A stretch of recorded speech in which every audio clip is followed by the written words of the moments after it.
स्वागत है। मैं हूं चंद्रशेखर जोशी। इस बुलेटिन में हम आपको रूबरू करवाते हैं दुनिया भर की हलचल से। तो आइए शुरुआत करते हैं और सबसे पहले आपको दिखाते हैं अंतर्राष्ट्रीय सुर्खियां।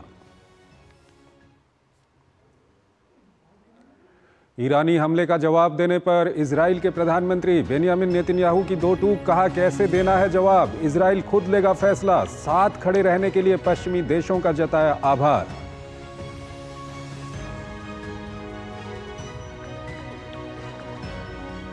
ईरान पर नए प्रतिबंधों की मांग के बीच इटली में G7 देशों के विदेश मंत्रियों की बैठक। अमेरिका ने कहा, ईरान के खिलाफ लगाए जाएंगे नए प्रतिबंध।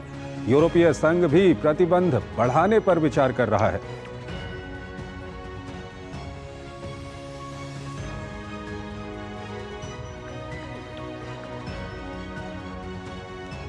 रूस ने यूक्रेन के चेर्निहिव शहर पर दागी मिसाइल, कम से कम 17 लोगों की मौत, 60 से अधिक घायल। जर्मनी की यूरोपीय संघ और नेटो देशों से यूक्रेन की हवाई सुरक्षा को मजबूत करने की अपील। क्रोएशिया में आम चुनाव के लिए मतदान। चुनाव को माना जा रहा है लंबे समय से सत्तारूढ़ HDZ की लोकप्रियता का टेस्ट। भ्रष्टाचार और भाई भतीजावाद के आरोपों का सामना कर रही HDZ चुनावी सर्वेक्षणों में थोड़ा पीछे।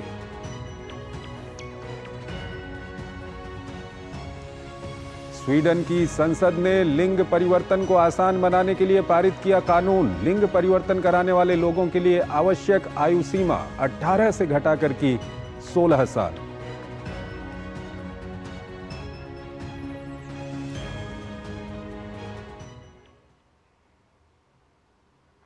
और चलिए अब आपको दिखाते हैं एशिया का आईना।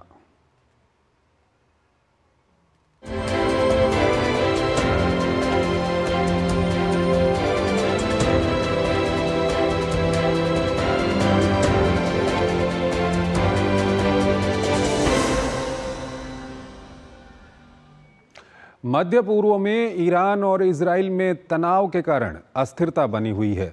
वहीं ईरान द्वारा इजराइल पर किए ड्रोन और मिसाइल हमलों के बाद इजरायली प्रधानमंत्री बेंयामिन नेतन्याहू ने कहा कि इजराइल अपनी रक्षा के लिए खुद निर्णय लेगा। वहीं ब्रिटेन के विदेश मंत्री ने कहा है कि इजराइल ने स्पष्ट रूप से ईरान के खिलाफ जवाबी कार्रवाई करने का फैसला किया है। ये क्षेत्र में तनाव बढ़ाने की एक और कड़ी चेतावनी है। ईरान द्वारा इजराइल पर किए ड्रोन और मिसाइल हमलों के बाद मध्य एशिया में तनाव चरम पर है। हालांकि इन हमलों को लगभग पूरी तरह विफल कर दिया गया था। ईरानी हमलों का जवाब देने में संयम बरतने की पश्चिमी देशों की अपील के बीच जर्मनी और ब्रिटेन के विदेश मंत्री इजराइल के दौरे पर पहुंचे। दोनों नेताओं ने इजराइल के शीर्ष नेताओं से मुलाकात की। प्रधानमंत्री बेंयामिन नेतन्याहू ने समर्थन के लिए पश्चिमी देशों का आभार व्यक्त किया। हालांकि उन्होंने साफ तौर पर कहा कि इजराइल अपनी रक्षा के लिए खुद निर्णय लेगा। उन्होंने कई तरह के सुझाव और सलाह दी है, लेकिन मैं यह स्पष्ट करना चाहता हूं, हम अपने निर्णय स्वयं लेंगे और इजराइल अपनी रक्षा के लिए हर संभव प्रयास। इससे पहले ब्रिटेन के विदेश मंत्री ने कहा कि इजराइल ने स्पष्ट रूप से ईरान के खिलाफ जवाबी कार्रवाई करने का फैसला किया है। ये क्षेत्र में तनाव बढ़ने की एक और कड़ी चेतावनी है। स्थिति बहुत चिंताजनक है। आगे क्या होना चाहिए इसके बारे में अपने विचार स्पष्ट करने दिए, लेकिन यह स्पष्ट है कि इजराइल कार्रवाई करने का निर्णय ले रहा है। ईरान पर और पाबंदियां लगाने की मांग के बीच G7 देशों के विदेश मंत्रियों की इटली के कैप्री में 3 दिवसीय बैठक शुरू हुई। G7 देशों ने इजराइल के साथ एकजुटता प्रकट की। हालांकि गाजा में युद्ध विराम और मध्य पूर्व में तनाव कम करने पर भी जोर दिया गया। इससे पहले अमेरिका की ओर से कहा गया था कि वो ईरान के खिलाफ नए प्रतिबंध लगाने की तैयारी कर रहा है। अमेरिका के राष्ट्रीय सुरक्षा सलाहकार जैक सुलिवन ने एक बयान में कहा था कि ईरान के मिसाइल और ड्रोन कार्यक्रमों के साथ साथ ईरान के विशिष्ट रेवोल्यूशनरी गार्ड्स और ईरानी रक्षा मंत्रालय का समर्थन करने वाली संस्थाओं के खिलाफ प्रतिबंध लगाए जाएंगे। वहीं यूरोपीय संघ के विदेश नीति प्रमुख जोसेफ बोरेल ने भी मंगलवार को कहा कि ब्रुसेल्स ईरान के खिलाफ प्रतिबंध बढ़ाने पर भी काम कर रहा है।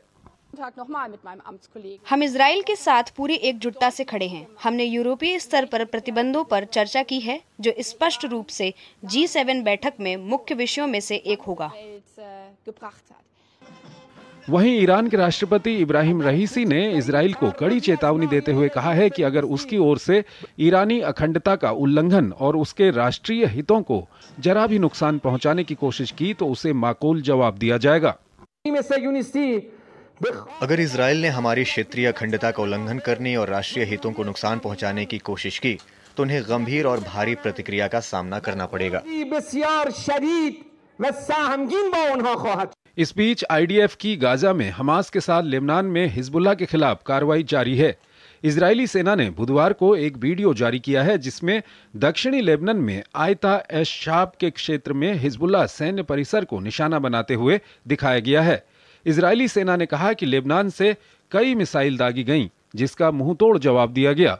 इससे पहले हिजबुल्लाह ने अपने कमांडर की हत्या का बदला लेने के लिए अरब अल अरामशे में एक इजरायली सैन्य सुविधा पर मिसाइल और ड्रोन हमला करने का दावा किया था। इस बीच इजरायली कैबिनेट ने 7 अक्टूबर को हमास आतंकवादियों के हमले के बाद गाजा सीमा के पास समुदायों के पुनर्निर्माण और मजबूत करने के लिए 5 साल के लिए $5 बिलियन अमेरिकी डॉलर की एक योजना को मंजूरी दी है।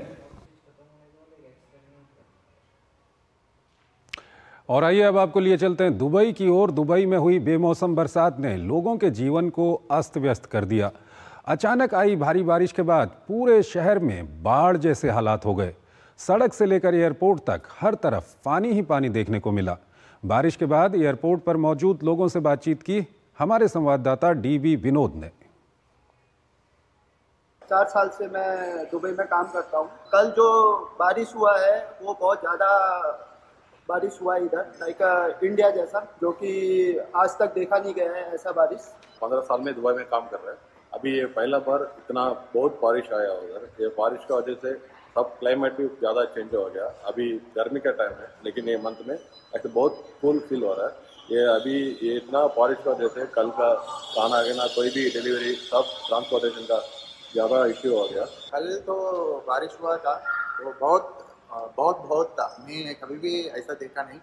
तो उसका वजह से हमारा कंपनी पूरा छुट्टी दिया लोगों को। हाँ, कल बहुत ही बारिश हुआ है।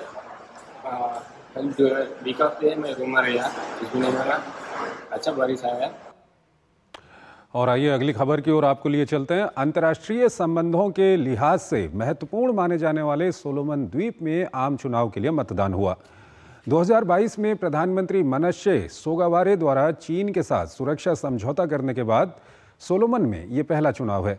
इस बार के चुनाव में स्थानीय मुद्दों के साथ ही चीन के साथ समझौता भी बड़ा मुद्दा है। प्रधानमंत्री बनने के बाद ही चीन के साथ मजबूत संबंधों पर जोर देने वाले मनश्ये मोगावारे इस चुनाव में एक बार फिर अपनी किस्मत आजमा रहे हैं। विपक्षी दलों ने जहां एक ओर प्रधानमंत्री के चीन के प्रति नरम रवैये पर चिंता व्यक्त करते हुए इसे देश के लिए खतरनाक बताया है, वहीं इस चुनाव पर अमेरिका, ऑस्ट्रेलिया और चीन समेत कई देश बारीकी से नजर बनाए हुए हैं।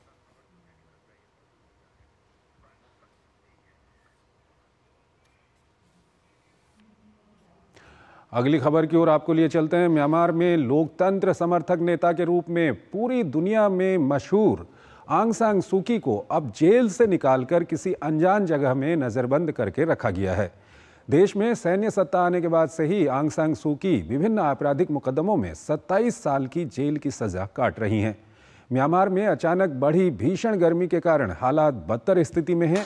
मौसम के बिगड़े मिजाज को देखते हुए सैन्य प्रशासन ने लोकतंत्र समर्थक माने जाने वाली आंग सान सू की को जेल से बाहर ले जाने का फैसला किया। हालांकि आंग सान सू की को कहां रखा गया है, इस विषय में सैन्य प्रशासन की ओर से कोई आधिकारिक जवाब नहीं दिया गया है। दर्दनाक हादसे के बाद अनिश्चित समय के लिए बंद हुआ सिडनी मॉल एक बार फिर खुलने वाला है। स्थानीय प्रशासन की ओर से हरी झंडी मिलने के बाद मॉल को 18 अप्रैल से आम लोगों के लिए खोल दिया जाएगा। कुछ दिन पहले ही इस मॉल में एक व्यक्ति ने चाकू से कई लोगों पर हमला कर दिया था। इस हमले में लगभग 6 निर्दोष लोगों की मौत हो गई, जबकि 12 लोग गंभीर रूप से घायल हो गए। एक छोटा सा ब्रेक लेते हैं यहाँ पर।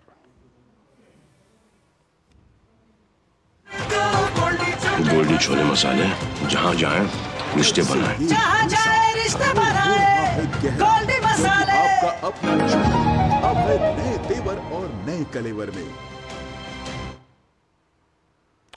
स्वागत है आपका ब्रेक के बाद और आइए अब आपको लिए चलते हैं यूरोप की ओर।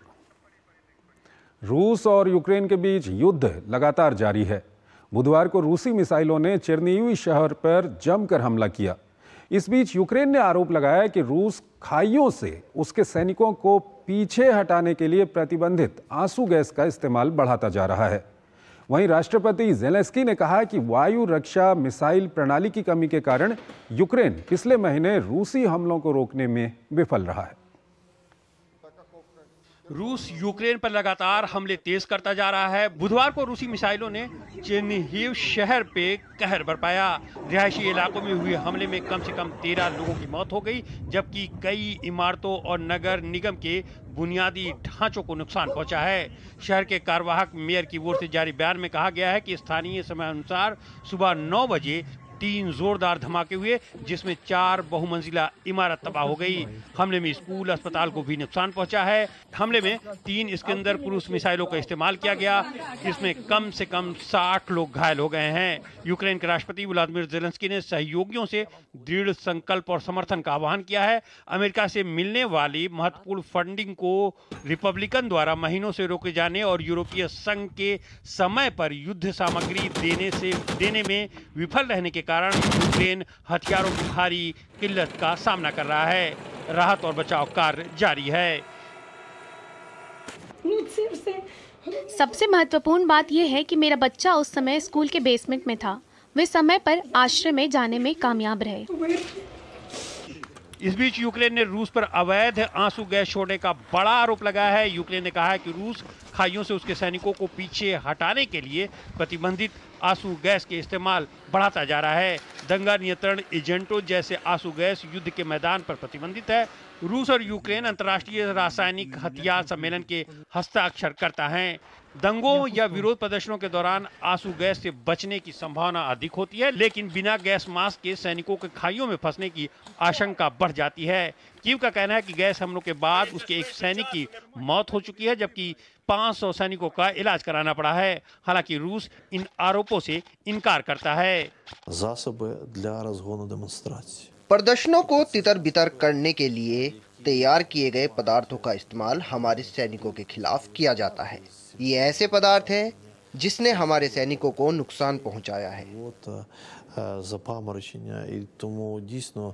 वहीं राष्ट्रपति ज़ेलेंस्की ने कहा है कि वायु रक्षा मिसाइल प्रणाली की कमी के कारण यूक्रेन पिछले महीने रूसी हमलों को रोकने में विफल रहा है। इन हमलों में राजधानी कीव के करीब के क्षेत्र में सबसे बड़ा बिजली संयंत्र नष्ट हो गया था। 11 मार्च को हुए हमले में कीव के निकट टिपिल्स्का थर्मल पावर प्लांट नष्ट हो गया था। हालांकि ऊर्जा जरूरतों को पूरा करने के लिए दूसरे संयंत्रों की मदद ली जा रही है, फिर भी लोगों से बिजली बचाने पर जोर दिया जा रहा है।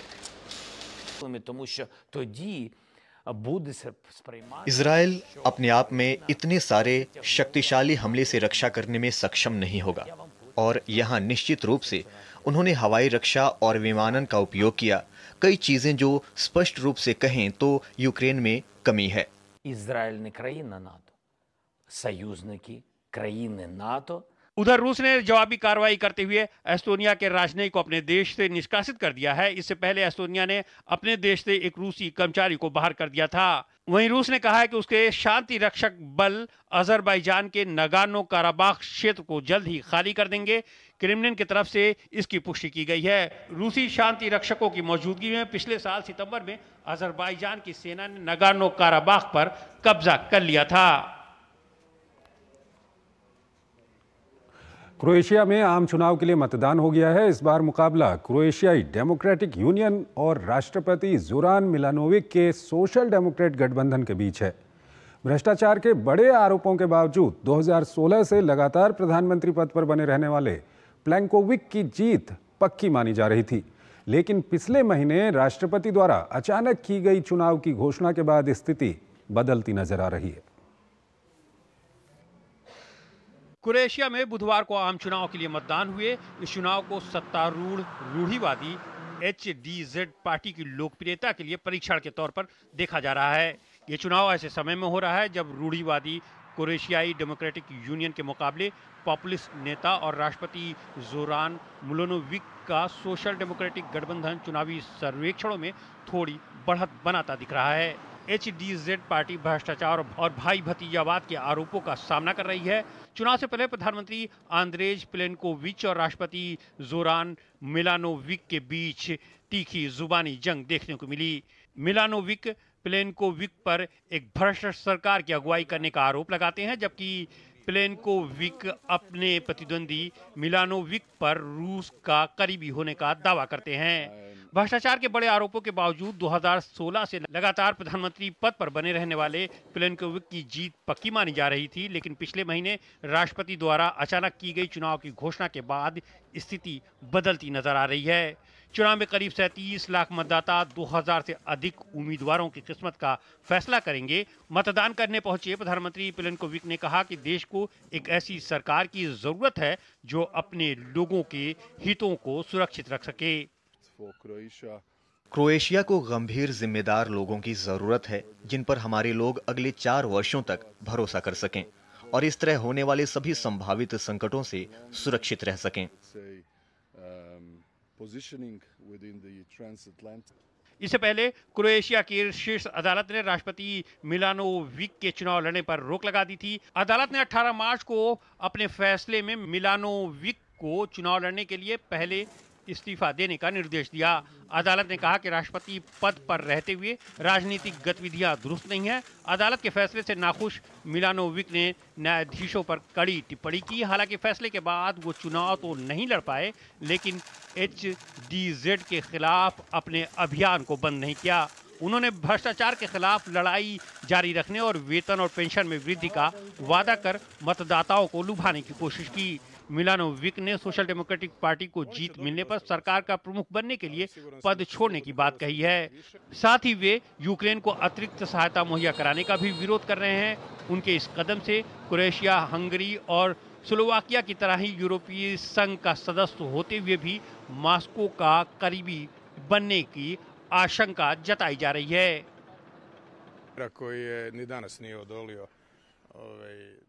उन्हें सत्तारूढ़ पार्टी के बहुत सारे वोट मिलेंगे, लेकिन मुझे यकीन है कि एक स्वतंत्र क्रोएशिया को और अधिक वोट मिलेंगे और हमें देश को ऐसे ठगों से बचाना होगा जो संदिग्ध पृष्ठभूमि वाले हैं।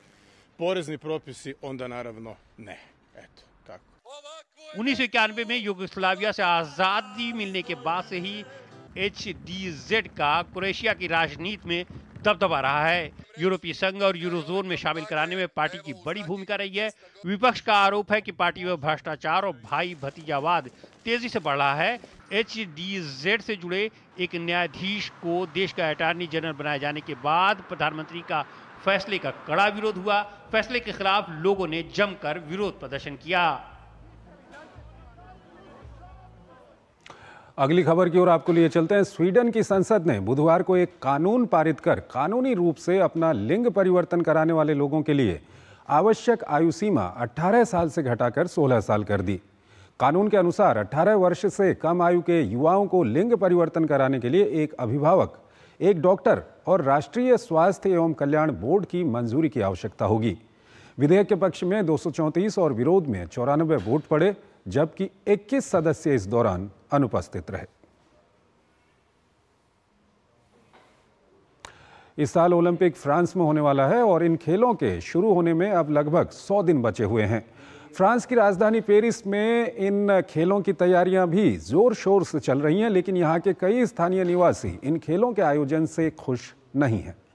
दरअसल उनका मानना है कि इन खेलों के आयोजन से उनको सुरक्षा के साथ साथ कई अन्य तरह की परेशानियां हो सकती हैं।